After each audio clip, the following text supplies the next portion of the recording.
So you'll notice in this video, the reason why it doesn't start out with me loading into the world is actually because I cut this. This entire invasion was roughly like 5 or 6 minutes.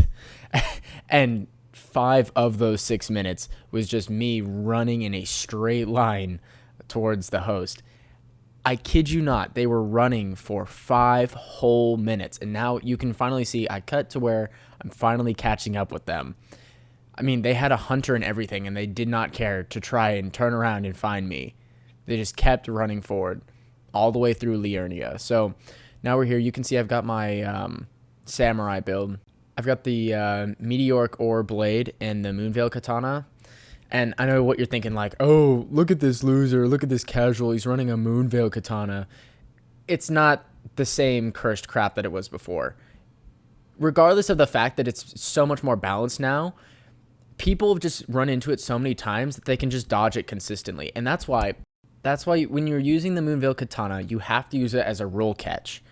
Like it's a spear almost, because it's got the extra range that they're not always expecting. And sometimes they won't even know that it's a Moonveil that you're using if you haven't used its Ash of War attack up until that point when you're planning on roll catching.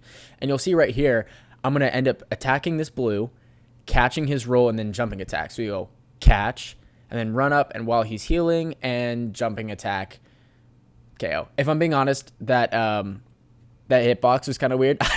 I don't feel like that jumping attack should have landed, but it did. But like I said, you have to use it as the roll catch. Otherwise, it's useless. Its Ash of War is completely useless. You'll almost never land it.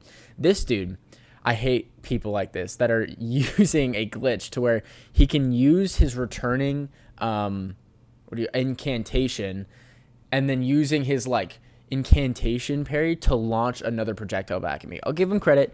It's unique, but it's still exploiting a bug in the game. Like that should not be possible. He's obviously not very good at it though, because he can't seem to land a single parry aside from the first hit that just caught me off guard. So we'll see right here. I'll probably jumping attack. Yep, and then jumping attack, and watch this roll counter. Boom. Moonveil katana, and I'm gonna do it again. Ready? He's gonna roll and Moonveil every single time, and I'll almost never use the Moonveil outside of that situation. And of course, point down because I had to run after them for 6 minutes. Gotta love that. There's nothing I love more than running a Ragnar. So next up, we're here in the subterranean shunning grounds with two blood bozos, and instantly, first thing I see, rivers of blood, white mask. I'm like, okay, this is going to be super simple because even though blood is still OP, it's so easy to counter. So you see, I knocked one dude almost instantly. He wasn't even ready. And I'm just going to counter this rivers of blood instantly. I missed the first parry. I've almost never missed the second parry. I'm just going to end up pinning this dude against the wall. Guys, you can't just use rivers of blood as your weapon because us invaders are getting too good. We're just going to end up parrying you every single time, especially if you do the follow-up. He didn't even stand a chance. He didn't last more than 30 seconds. This is just sad. Guys, get better. Honestly, there's nothing else to say. So we're here in Darkroot. Got a love-hate relationship with this one. Some parts are really fun, like the part that I'm about to fight on, and other parts are just really boring, like out on the lake. Super open, you just get ganked, not fun at all. So I noticed pretty fast that this is an official gank squad. They're all buffing each other. They're got pretty diverse builds. You've got one spell dude, one incantation dude, and one strength Chad. Classic gank squad formation. So I'm on this route and I'm trying to like figure out how I'm going to lure them, how to space them out. So I'm kind of looking at that building that you can jump onto with the other archer knight on it. Thinking of that one. I won't actually end up going there. In fact, I avoided death very, very narrowly twice. Being up on this branch is not only good for me, trying to knock them off, which was my intention was to knock them off, but also I can fall off as well and get knocked off. So it's a little like sumo match almost. You'll see this scary strength Chad just has me running in circles, and you'll see right here, I got so lucky. I've got no HP and I roll over that cliff. They almost fall in. Now watch this ankle break. Watch this ankle break. Come up here, chug, and just ooh, it's so close. And his teammate pushes him off. So we've got the strength Chad is gone. And that was huge because he was the biggest threat, if I'm being honest. You've got this mage that's spamming these night sorceries that do way too much damage, in my opinion. But the strength Chad was the most scary because he's the one that can stun lock. Oh my gosh, that did so much damage. I forget how much damage some of these incantations can do sometimes. The poise dude can just stun lock me, and then once I'm stun locked, I'm dead. So getting him out of the way was what allowed me to actually survive for a little bit longer in this invasion. This mage dude and his night sorceries is just obnoxious, and then he throws down this death explosion nuke incantation. Oh my gosh, it is the most annoying thing ever. And I'm not a perfect dodger. I can't dodge every single thing.